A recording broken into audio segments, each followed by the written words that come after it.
राजस्थान के सियासी रण में योद्धाओं के भाग्य का फैसला 3 दिसंबर को हो जाएगा। जैसे जैसे तिथि निकट आ रही है, नेताओं की धड़कनें भी बढ़ रही हैं। आज एग्जिट पोल से भी लगभग एक तस्वीर साफ हो जाएगी। तमाम सियासी समीकरणों पर चूंकि भाजपा दावा कर रही है सत्ता में प्रचंड बहुमत के साथ वापसी की। मेरे साथ नेता प्रतिपक्ष 7 बार से विधायक रहे और फिलहाल तारानगर से अपना भाग्य आजमा रहे राजेंद्र सिंह राठौड़ मेरे साथ हैं, उनसे बात करते हैं। राजेंद्र जी, आप लगातार 4 साल तक ये कहते रहे कांग्रेस की जिस तरह की नीतियां रही, ध्रुवीकरण के आरोप लगे, बेरोजगारी के आरोप लगे, महिला अत्याचार के आरोप लगे, तमाम इन आरोपों का जो रिजल्ट आना है वो 3 को आना है। क्या मानते हैं प्रदेश के पूरा, क्योंकि आप लगातार प्रदेश भर घूमे हैं, आप अपनी सीट के अलावा भी कई सीटों पर प्रचार करने भी गए हैं, आप स्टार प्रचारक रहे हैं भाजपा के, तो आपने क्या देखा, क्या मानते हो? कांग्रेस के शासन को राजस्थान के अवाम ने कुराज माना है, गंदा राज माना है। धोखाधड़ी, भ्रष्टाचार और जर्जर कानून व्यवस्था से आम आदमी पीड़ित रहा है। इसलिए इस बार कांग्रेस को डिलीट करने का फैसला राजस्थान के लोगों ने कर रखा है। कांग्रेस की शर्मनाक हार होगी। मैंने विधानसभा के आखिरी सत्र में भी कहा था, मैं आज भी उस पर कायम हूं और अभी 48 घंटे बाद जब नतीजे आने चालू हो जाएंगे तब भी जनता के सामने आ जाएगा।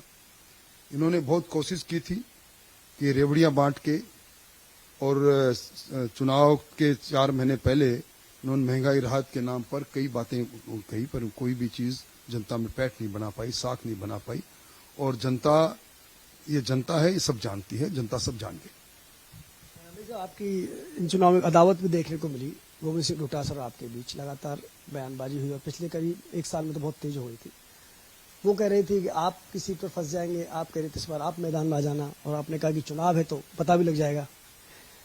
क्या मानते हैं, क्योंकि वो कल हम जब उनसे बात कर रहे थे वो कह रही थी आपकी सीट फंस गई है, आपके दोस्त सुभाष मेहरिया उनकी सीट को फंसा रहे हैं, क्या मानते हैं आप? देखिए, मैं कोई भविष्यवक्ता तो नहीं, पर अहंकार तो रावण का भी नहीं चला था।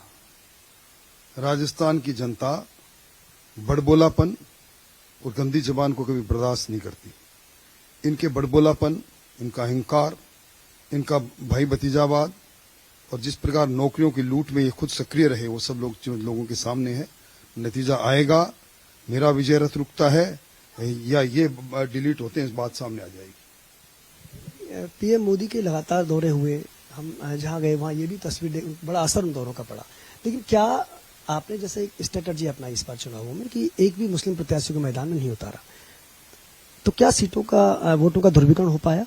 क्योंकि ये भी तस्वीर आ रही है कि सामने जो समुदाय विशेष उसने बम्पर वोटिंग की है, तो ये जो वोटिंग 56 साल के इतिहास में बढ़ता हुआ वोटों परसेंटेज, ये आप अपने पक्ष में मानते? निश्चित तौर पर जब कभी सरकार के खिलाफ एंटी इनकम्बेंसी सर चढ़ के बोलता है तो जनता उस सरकार को समाप्त करने के लिए, वोट की चोट मारने के लिए घरों से निकलती है। इस बार वही हुआ है, और जो बढ़ा हुआ प्रतिशत है ये कांग्रेस की रवानगी का संकेत है। आपकी सीट के बारे में जरा बता दीजिए, बहुत क्यूरियोसिटी है। आपकी वो सीट है जिसको लेकर सियासी पंडित आज भी गुणा भाग लगा रहे हैं और सबकी निगाहें भी टिकी हैं। निश्चित तौर पर वहां जिस प्रकार का जनता का प्यार मिला है, अपनत्व मिला है, यह परिणाम सामने आ जाएंगे, जीतूंगा। लास्ट सवाल, 4 साल से लगातार एक चेहरे की तलाश में पार्टी थी, एक रणनीति के तहत चुनाव लड़ा गया, संगठन के चेहरे पर चुनाव लड़ा, फूल पर चुनाव लड़ा। आप जैसा ही दावा कर रहे हैं कि आपकी सरकार प्रचंड बहुमत के साथ आ रही है, सीएम की चेहरे की तलाश का आधार क्या रहेगा, कौन होगा सीएम? देखिए, हमारे पास दुनिया के सबसे लोकप्रिय नेता का चेहरा है। उस चेहरे से जो चेहरा निकलेगा वही हमारा सबका चेहरा होगा। और भारतीय जनता पार्टी एक अनुशासन और एक सत्ता के लिए नहीं, व्यवस्था परिवर्तन के लिए लड़ती है। जिस किसी का नाम आला कमान कहेगा उसके पीछे मजबूती से खड़े हो जाएंगे, कोई दिक्कत की बात नहीं है। ये थे नेता प्रतिपक्ष राजेंद्र राठौड़, जो तारानगर से भाजपा के प्रत्याशी के रूप में मैदान में हैं।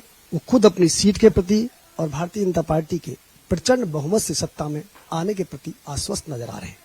खैर, परिणाम क्या होगा ये 3 दिसंबर को ईवीएम की मतगणना के साथ ही सबके सामने आ जाएगा।